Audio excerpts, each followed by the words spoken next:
Hello, that's not how I do it. Hey there, welcome back to another video. My name's Bruce, and in this one I'm going to show you how I made this bed frame behind me. So last year I made the headboard that you see way back there in the back, this one. And I said, coming very soon, I'm going to make the frame that goes with it. Well, we actually moved states since then, and that project got put on the back burner big time. But I've completed it now, and I want to show you how I did it.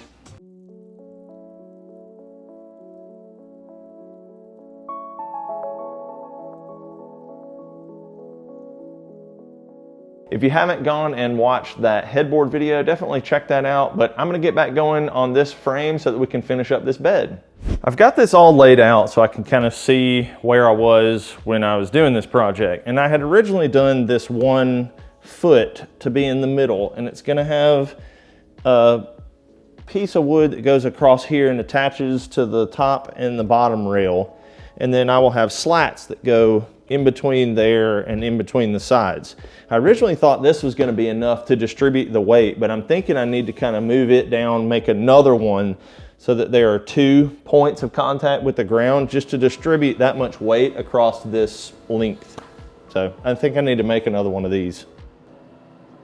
I just happen to have a few pieces of walnut laying around that were not good enough to put in a cutting board or something else that I was making. So I'm making an unnecessary walnut foot for the underside of this bed. Because why not? It's a pretty standard glue up here. These were already milled down to basically the same thickness. So I just slapped on some glue, put them in clamps, and then moved on to the next piece. While the glue was drying on that foot piece, I turned my attention back to the rails, and I put a slight round over on all of these pieces just because they will come in contact with people, and I did not want any sharp edges. Then I went through all the grits on these pieces, sanding them up to about 120. I'm going to paint some finish on these, but I'm taking them to a higher sanding level than the slats that go underneath the mattress. To give the slats something to anchor to, I glued on a strip to each of the side rails. It was about 3/4 inch by 3/4 inch, and I started out using clamps and some glue to secure them as they went, but I found that I could just use a brad nailer and it would hold it in place enough until the glue dried. So for the next slat, that's exactly what I did with no clamps. Then I just came back with a few screws to reinforce and set those pieces aside.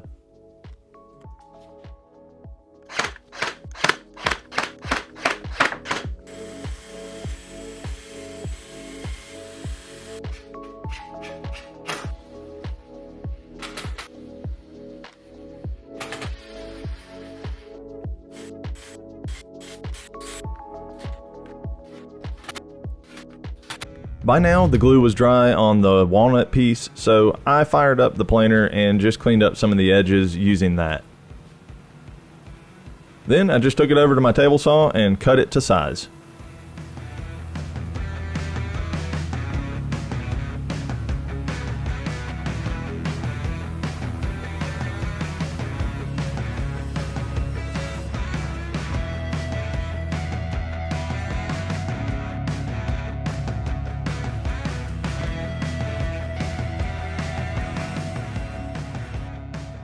Alright, changing gears again.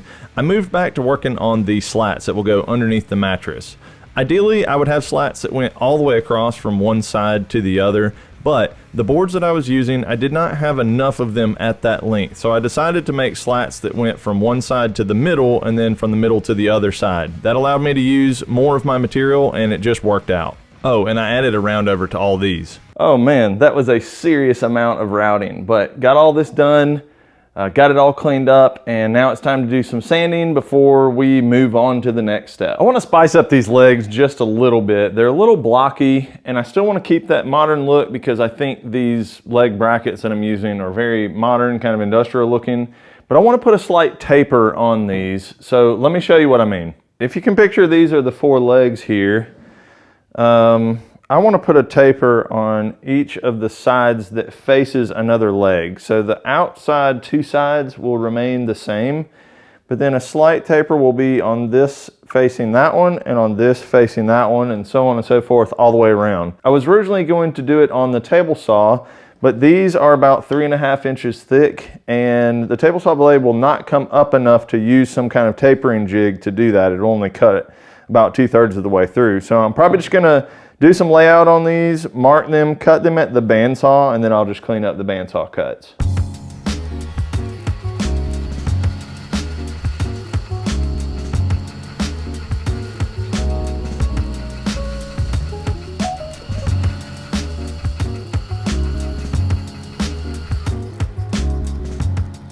What you see me doing here is taping that cutoff back on. The reason is I need to use it to keep my piece square against the table as I make the next cut. This is a technique that you'll end up using a good bit at the bandsaw, so be sure to remember it.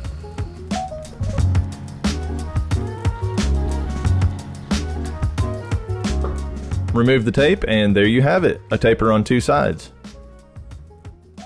Just like with most furniture, your layout lines are very important because when you're at the saw, you don't want to be doubting which line you're cutting. So take the time to lay it out properly and then just repeat on all of the other legs. To clean up the bandsaw marks, I headed over to my oscillating sander and then quickly remembered that I was not wearing a mask because this thing was shooting dust everywhere. I started off with a really heavy grit just to really get rid of those marks, and then refined it with some finer grit and then a little bit of hand sanding.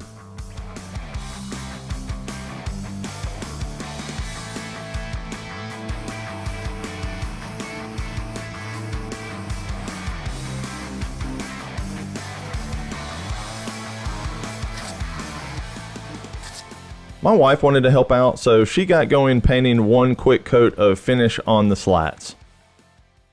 The finish that I'm using on these is General Finishes High Performance in Satin. It yellows maple the least that I have found. It's a water-based finish. I actually don't mind when maple yellows or ambers a little bit. In some other projects I've done that, but on the headboard we use the same finish, so we wanted it to match. This is some of the most blonde maple that I've ever seen, and it really did a good job keeping that. So there is now one coat of that stuff on all of these. These are the slats or things that will be underneath the mattress, so it doesn't really matter. I just wanted to have them kind of sealed so that they wouldn't keep taking on moisture. A little brown paper bag action to burnish the pieces, and these slats were done, and we can move on to the next step. For the rails on the sides and the front and back, they would see a good bit more wear, so I wanted to build up a few more coats. I used that same finish, but I built up 3 or 4 coats, sanding in between on these. Now I can set those rails aside and move on to the next step.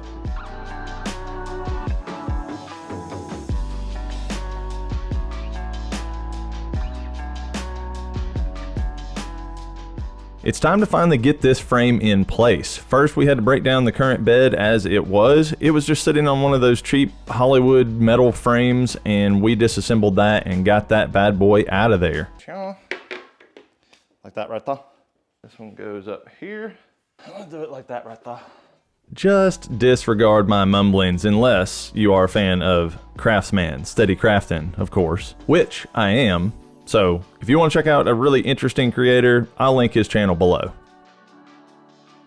This is one of those puzzle situations where you're basically just putting everything back where it belongs. Before I started attaching screws to anything, I used a large framing square to make sure that we were roughly square in the way we were assembling this. Let me bring you in here a little closer so you can see what's going on. There are 2 spots to attach to the leg, and there are a couple of holes to attach to each of the rails in each bracket. The holes are a little bit oversized for what screws I'm using, and I chose to add some washers so that it will have the effect of allowing for seasonal wood movement.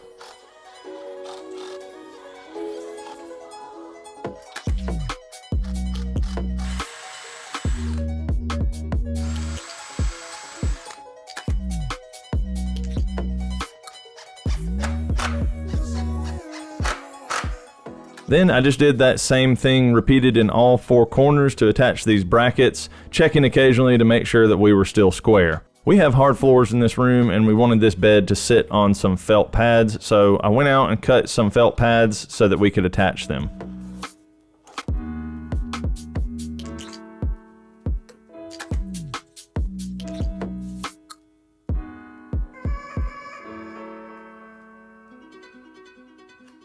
We have found that on furniture, these felt pads help level out the piece a little bit. Depending on what floor it's sitting on or whatever, they can kind of squish and make sure that the thing sits right.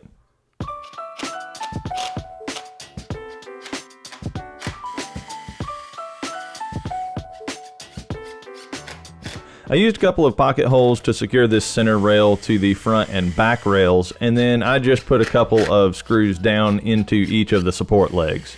I'm not using glue on any of this because I want this to be able to be broken down when we move this bed. It was finally time to attach all of the slats, and this process took a while. In the same way, I wanted these to be able to be broken down, so I didn't use any glue. I cut a spacer that we could use on either side to make sure that we were getting even spacing, and then it was just pre-drill, put a screw in each side, and keep going. One of the side rails was bowed just a little bit, so I used a clamp as a spreader to ensure that it would go back straight as we attached these slats.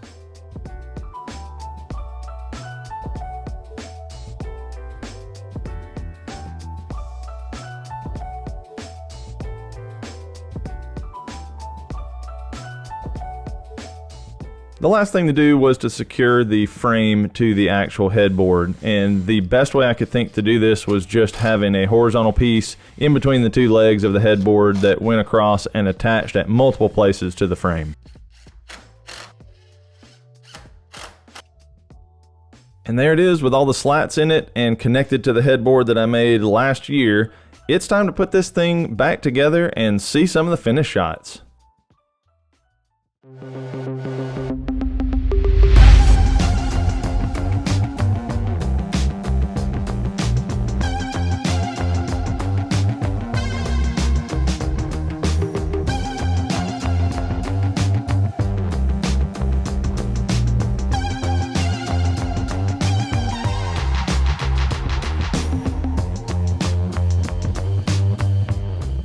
Thanks so much for checking out this video. I really appreciate it. Do me a favor and hit that subscribe button and hit the bell notification so that every time I post, you'll see the video. It really helps me out a lot. Drop me a comment if you have any comments. I read all of those and respond to all of them. Thanks again, and I'll see you next time.